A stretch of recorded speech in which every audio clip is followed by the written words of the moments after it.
Rishi Shuka, son of Rishi Vyasa and Pinjala, is an important person in Mahabharata.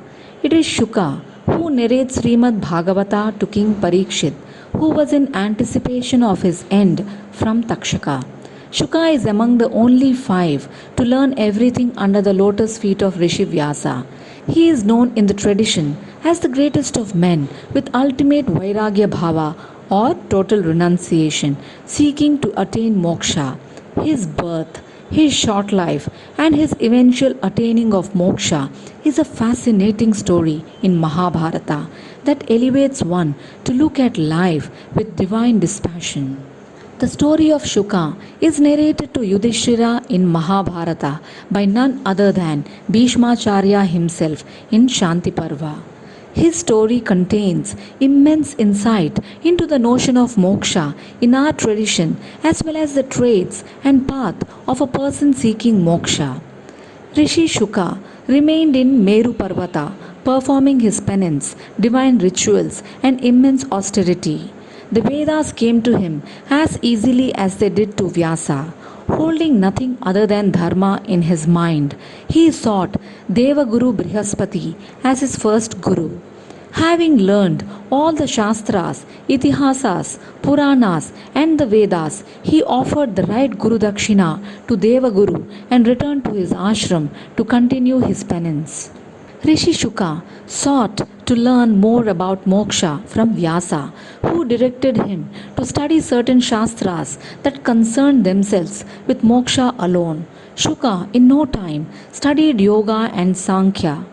His aura was now equal to that of Brahma himself. Finally, Vyasa was pleased and said, "O Shuka, you must now meet the great king Janaka of Mithila. From him alone you must learn the very Siddhanta of moksha. That shall be your final step in the path of moksha." The king was informed that Shuka would soon come to him to add more wisdom to his repertoire. He made certain arrangements in anticipation of Shuka's arrival. He was made to pass through challenges such as guards ignoring him for 3 days for entry, luxurious treatment afterwards, etc. Even after this, the people could not but notice that the young man, despite his young age, had complete control over his mind and his focus was unwavering. Finally, Shuka was brought to the king, who was on his throne.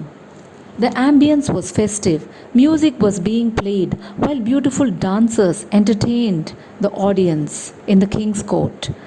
Janaka summoned Shuka to him and gave him a cup of milk filled to the brim. He was asked to take the cup and go round the court 7 times without spilling a drop of the milk. The path for Shuka was strewn with musicians, dancers, court jesters, etc. The noise emanating from the court, the sound of music, the tap of the dancers' feet failed to distract Shuka as he completed his 7 rounds without spilling a drop of the milk from the cup. And when he brought the cup back to the king, he told Shuka, "What your father has taught you and what you have learned yourself, I can only repeat. You have known the truth. Go home."